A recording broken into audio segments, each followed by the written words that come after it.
तो सीएम योगी ने अपने इंटरव्यू में विपक्ष पर जमकर प्रहार किया। साथ ही यूपी की सियासत में गूंज रहे हर एक मुद्दे का दो टूक जवाब भी दिया। बात चाहे मथुरा श्री कृष्ण की जन्मभूमि की हो या फिर संभल में विरासत पर सियासत की, मगर योगी ने हर एक मुद्दे पर वो बयान दिया जो सियासत में सुर्खियां बन गया। आपको इंटरव्यू का सबसे मजेदार और अहम हिस्सा दिखाने जा रहे हैं इस रिपोर्ट में। मथुरा श्री कृष्ण की जन्मभूमि नहीं है क्या? आप मुझे बताइए, मुहर्रम में जुलूस निकलते हैं, क्या उससे हिंदू घर अपवित्र हो जाता है क्या? जितने भी होंगे सब ढूंढेंगे, सब निकालेंगे। 100 हिंदू परिवारों के बीच में एक मुस्लिम परिवार सबसे सुरक्षित रहता है। उत्तर प्रदेश जैसे राज्य में अगर हम कर सकते हैं तो बंगाल में क्यों नहीं हो सकता? सियासत में सीएम योगी की कथनी और करनी का तालमेल ही उनकी सियासी सफलता का फलसफा है। ऐसे बयान और बयानों का ये अंदाज सीएम योगी के सियासी करियर के आगाज से ही उनकी पहचान बनी हुई है। सीएम योगी न सिर्फ बोलते हैं, बल्कि जो बोलते हैं उस पर अमल भी करते हैं, और यही वजह है कि यूपी की जनता ने उन्हें सर आंखों पर बिठा रखा है। सीएम योगी के ये बयान एक बार फिर से साबित कर रहे हैं कि सनातन का सम्मान उनके लिए सत्ता और सियासत से कहीं बढ़कर है। मथुरा मस्जिद विवाद पर इनका बयान इसकी बानगी दे रहा है। अगर कानून के दायरे में रह रहे हैं तो फिर आप मथुरा की बात क्यों उठा रहे हैं? मथुरा की बात क्यों नहीं उठा रहे? मथुरा श्री कृष्ण की जन्मभूमि नहीं है क्या? पर वो तो अब कोर्ट में है ना। कोई कोर्ट का ही आदेश पालन कर रहे हैं ना, तो अब तक तो वहां बहुत कुछ हो गया होता है। तो अयोध्या, काशी, और फिर मथुरा भी, और कितने और? आप मुझे बताइए, सनातन हिंदू धर्म के जो महत्वपूर्ण स्थल हैं, उन सभी स्थलों को हमारी विरासत के प्रतीक हैं। सीएम योगी का ये बयान यूपी में सियासी तापमान को बढ़ाने वाला है। चाहे मंदिर पर सवाल हो या फिर सवालों में मस्जिद पर तिरपाल हो, सीएम योगी का जवाब बेबाक ही होता है। संभल में मस्जिदों पर तिरपाल पर जमकर बवाल हुआ था और सीएम योगी ने एक ही झटके में इसका जवाब देकर बवाल पर विराम लगाने का काम किया है। देखिए, अब रंग खेल रहे हैं तो हो सकता गया तो उससे कोई अस्तित्व खराब तो नहीं हुआ किसी का। आप मुझे बताइए, पहले तो कभी नहीं हुआ था। ऐसा नहीं है। आप मुझे बताइए, मुहर्रम में जुलूस निकलते हैं, क्या उनका झंडे की छाया मंदिर के आसपास या किसी हिंदू घर के ऊपर नहीं पड़ती है क्या? क्या उससे हिंदू घर अपवित्र हो जाता है क्या? ये सख्त निर्देश हैं कि भाई जिसको रंग से परहेज है उस पर मत डालना, लेकिन फिर भी पड़ गया है और प्रशासन उसको साफ करके फिर से नगाई पुताई कर दे रहा है। ये कौन सी बात है? क्या रंग बिरंगे कपड़े पहनते नहीं? हिंदू से ज्यादा रंग बिरंगे तो मुसलमान ही पहनता कपड़ा, तो फिर रंग से परहेज क्यों? तो चलिए, तो दोहरा आचरण है। तो क्या रंग बिरंगी कपड़े पहने, लेकिन अगर रंग पड़ जाए तो चलिए बात तो हाय तौबा मचाते हैं। ये नहीं हो सकता है। ये दोहरा आचरण क्यों मचाते हो जी? योगी आदित्यनाथ अरे गले मिलो। बहुत सारे मुसलमानों ने रंग में होली खेली है। शाहजहांपुर में तो नवाब साहब की पूरी झांकी निकलती, शोभा यात्राएं निकलती वहां पे। तो दरअसल संभल विरासत को लेकर सियासत की वजह से सुर्खियों में है। संभल में जहां खुदाई हो रही है वहां से विरासत ही निकल कर आ रही है, लेकिन उस विरासत पर जमकर सियासत भी हो रही है। संभल का इतिहास समाजवादी पार्टी को रास नहीं आ रहा है, लेकिन सीएम योगी इससे कोई इत्तेफाक नहीं रखते। उन्होंने तय किया है कि वो संभल का इतिहास खंगाल कर ही दम लेंगे। आपने कहा कि संभल में 65 कुछ तीर्थ स्थल हैं, 64 और 18 की पहचान हो गई है। योगी जी अरे बढ़ गए 54 तक पहुंच गई है। आप कितनी जगह खोदेंगे? कितने मस्जिद? जितने भी होंगे सब ढूंढेंगे,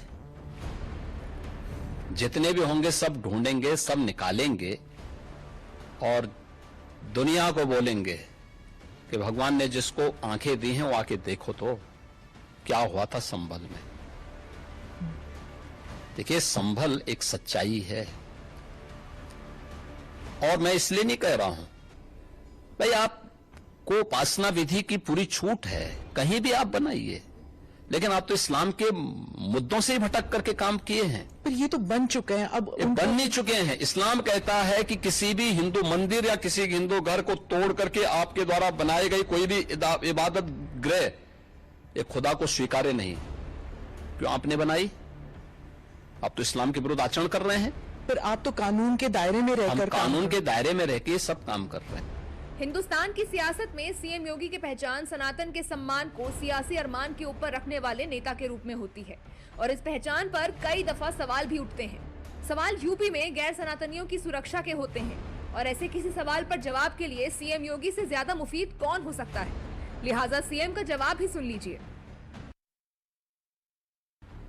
उसको इसके पर्व और त्योहारों को, उसको अपने सभी मजहबी कर्मों को करने के लिए, या जिस मत और मजहब या संप्रदाय या सेक्ट का अनुयायी होगा उसको उस परंपरा के अनुसार अपने सारे धार्मिक मान्यताओं या उपासना विधि को पूरी स्वतंत्रता होती है। लेकिन मैं कहता हूं 100 परिवारों के बीच में, एक हिंदू की बात तो दूर करिए, 100 मुस्लिम परिवारों के बीच में 50 हिंदू सुरक्षित रह सकता है क्या? नहीं रह सकता। अब बांग्लादेश आपके सामने उदाहरण है। हम तो सबके बीच सबको समान भाव से देख रहे हैं। उत्तर प्रदेश में मुसलमान सबसे ज्यादा सुरक्षित है, सबसे ज्यादा सुरक्षित है। अगर हिंदू सुरक्षित है तो वह भी सुरक्षित है।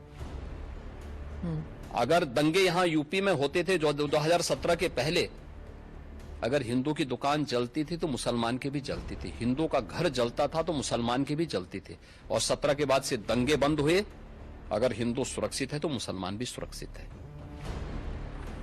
सीएम योगी के इन दावों पर हाल की कुछ घटनाएं भी मुहर लगा रही हैं। दरअसल हाल ही में यूपी के कई संवेदनशील इलाकों में रमजान का जुम्मा और होली का त्योहार एक साथ मनाया गया है। लेकिन सीएम योगी की सख्त कानून व्यवस्था का ही नतीजा रहा कि कहीं से भी किसी तरह की अप्रिय घटना की खबर नहीं आई। यूपी में एक बार फिर रामनवमी के जुलूस भी निकालने की तैयारी चल रही है। उसी दौरान ईद भी है।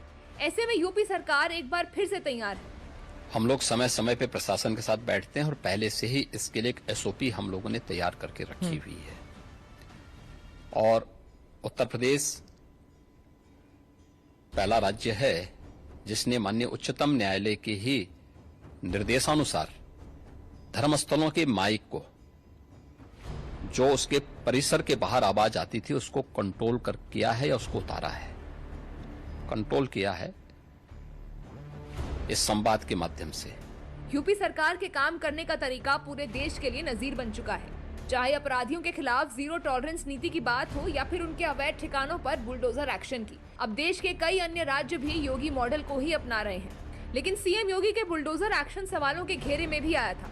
मामला कोर्ट तक भी गया था, लेकिन सीएम योगी ने साफ कर दिया है कि जो जैसे समझेगा उसे वैसे ही समझाया जाएगा। जो न्याय मानते होंगे उनके लिए न्याय होता है। जो स्वयं न्याय को, कानून को अपने हाथों में लेते हैं, तो बहुत बार कानून के दायरे में रहकर के उनको सबक भी सिखाया जाता है। जो जैसे समझेगा उसको उसी भाषा में समझाना चाहिए। आप मुझे बताइए, कोई हिंसक बनकर के प्रहार करने के लिए आ जाए हमारे सामने और हम उसके सामने गिड़गिड़ाएं, ये नहीं। अगर वो हिंसक बन के आया तो उसको पहले उसकी हिंसा का प्रतिकार तो वहां पे करना पड़ेगा ना। यूपी में अगले सीएम को लेकर बीते कुछ दिनों से कई कयास लगाए जा रहे थे। इन कयासों के बीच ही जब पॉडकास्ट के दौरान सीएम योगी से तीसरी बार यूपी के सीएम बनने पर सवाल किया गया, तो सीएम योगी ने पार्टी हित को ऊपर रखकर जो सधा जवाब दिया, वो शायद सिर्फ सीएम योगी सरीखा मंझा हुआ नेता ही दे सकता है। सुरक्षा और सुशासन का जो मॉडल हमारी पार्टी का था, उसको प्रभावी ढंग से उत्तर प्रदेश में लागू करने के कारण आज जनता जनार्दन का व्यापक आशीर्वाद भारतीय जनता पार्टी के साथ में है, हमारे साथ में है। और लोकतंत्र में जनता जनार्दन का आशीर्वाद जिसके साथ में होगा वो सरकार में आएगा। तो ये SSS तो ट्रिपल टाइम सरकार, तो SSS तो उसी का उदाहरण है। तो फिर तीसरी बार के लिए भी आप कोशिश करेंगे? मैं कोशिश नहीं करूंगा, हमारी पार्टी कोशिश करेगी। पर चीफ मिनिस्टर तो आप ही बनेंगे ना? नहीं, मैं क्यों बन सकता हूँ? भारतीय जनता पार्टी का कोई भी कार्यकर्ता बन सकता है। अपने नाम, काम, बयान, एक्शन के अंदाज और अपराधियों के खिलाफ सख्त मिजाज के लिए पूरे देश में मशहूर यूपी के सीएम योगी आदित्यनाथ का न्यूज एजेंसी के साथ ये पॉडकास्ट सुर्खियों में है। विपक्ष जिन मुद्दों के सहारे बीजेपी सरकार पर आरोपों के तीर चला रहा था, सीएम योगी ने इस पॉडकास्ट के जरिए सियासत के उस हर सुलगते सवाल पर बेबाकी के साथ जवाब दिए हैं।